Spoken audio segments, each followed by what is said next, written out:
ಏಸ್ achievers ಈ ಕಾರ್ಯಕ್ರಮದ ಉದ್ದೇಶವನ್ನ ನಾವು ಆಲ್ರೆಡಿ 2 ಎಪಿಸೋಡ್ಗಳಲ್ಲಿ ನಿಮಗೆ ಹೇಳಿದ್ವಿ.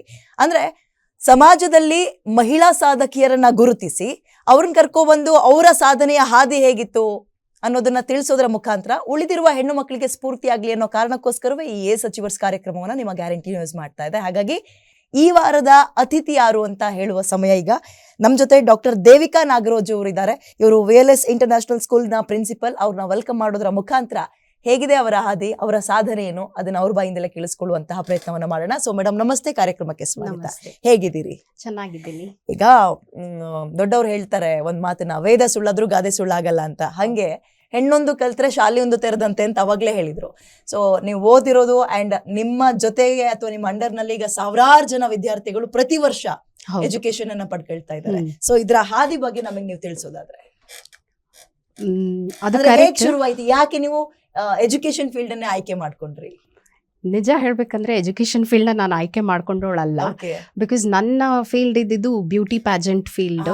ಆಮೇಲೆ ಐ ಆಮ್ ಎ ಫ್ಯಾಷನಿಸ್ಟ್. ಸೊ ಒಂದು ಸಾಮಾನ್ಯ ಮನೆ ಗೃಹಿಣಿಯಾಗಿ ಇರ್ಬೇಕನ್ನೋದು ನನ್ನ ಆಸೆ, ಇಂಟೆನ್ಷನ್ ಇತ್ತು. ಬಟ್ ಇದು ನಮ್ಮ ತಂದೆಯವರು ಸಾಕಿ ಬೆಳೆಸಿದಂತ ಇನ್ಸ್ಟಿಟ್ಯೂಷನ್. 1979 ಅಲ್ಲಿ ಅವರು ಸ್ಟಾರ್ಟ್ ಮಾಡಿದ್ದು.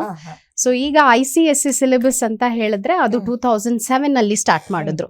ಸೊ ಅದನ್ನ ನೋಡ್ಕೊಳ್ಳಿಕ್ಕೆ ನನಗೆ ಅವಕಾಶ ಮಾಡಿಕೊಟ್ರು. ಸೊ ಆ ಮರನ ಇವತ್ತು ನೋಡ್ಕೊಂಡು ಅದನ್ನ ಹೆಮ್ಮರ ಮಾಡ್ಬೇಕು ಅನ್ನೋದು ಒಂದು ಇಂಟೆನ್ಷನ್ ಅಲ್ಲಿ ಮಾಡ್ತಾ ಇದ್ದೀನಿ.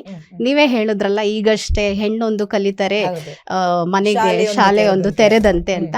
ಹಾಗೆ ನಮ್ಮ ತಂದೆ ತಾಯಿ ನಡೆಸಿದ್ದ ಹಾದಿಯಲ್ಲಿ ನಾನು ನಡೀತಾ ಇದ್ದೀನಿ. ನೀವ್ ಹೇಳಿದ್ರಿ ಹೆಣ್ಣು ಮಕ್ಕಳಿಗೆ ಬ್ಯೂಟಿ ಅನ್ನುವಂಥದ್ದು ಅಂಡ್ ಆ ವಿಚಾರವಾಗಿ ಹೋಗೋದು ಬಹಳ ಇಂಟ್ರೆಸ್ಟಿಂಗ್ ಫೀಲ್ಡ್.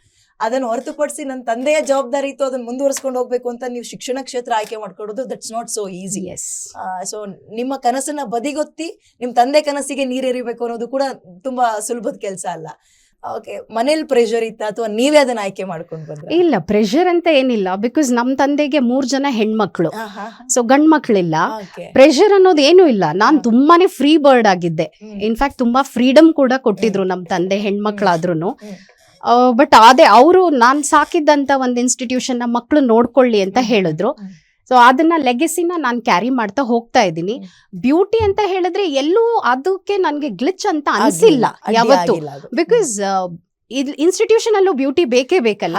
ಒಂದು ಪ್ರಿನ್ಸಿಪಲ್ ನ ಈಗಿನ ಟ್ರೆಂಡ್, ಸ್ಪೆಷಲಿ ಜೆನ್ಸಿ ಮಕ್ಕಳು ಅಂತ ಏನ್ ಕರಿತೀವಿ, ಅವರು ಒಂದು ಪ್ರಿನ್ಸಿಪಲ್ ನ ನೋಡ್ಬೇಕಂತ ಹೇಳಿದ್ರೆ ಏಜ್ಡ್ ಪ್ರಿನ್ಸಿಪಲ್ ಗಿಂತ ಯಂಗ್ ಪ್ರಿನ್ಸಿಪಲ್ಸ್ ನ ನೋಡಿದಾಗ ಅಟ್ರಾಕ್ಟ್ ಆಗೋದು ಜಾಸ್ತಿ. ಸೊ ಅದು ನನ್ನ ಅನಿಸಿಕೆ. ಸೊ ಹಾಗಾಗಿ ನನ್ಗೆ ಎಲ್ಲೂ ಅದು ಗ್ಲಿಚ್ ಅನ್ಸೇ ಇಲ್ಲ ಇವತ್ವರೆಗೂ. ನನ್ನ ತಂದೆಗೆ ಎಷ್ಟು ಥ್ಯಾಂಕ್ಸ್ ಹೇಳಿದ್ರು ನಾನು ಕಡಿಮೆನೆ, ಅದು ತುಂಬಾ ಕಡಿಮೆ.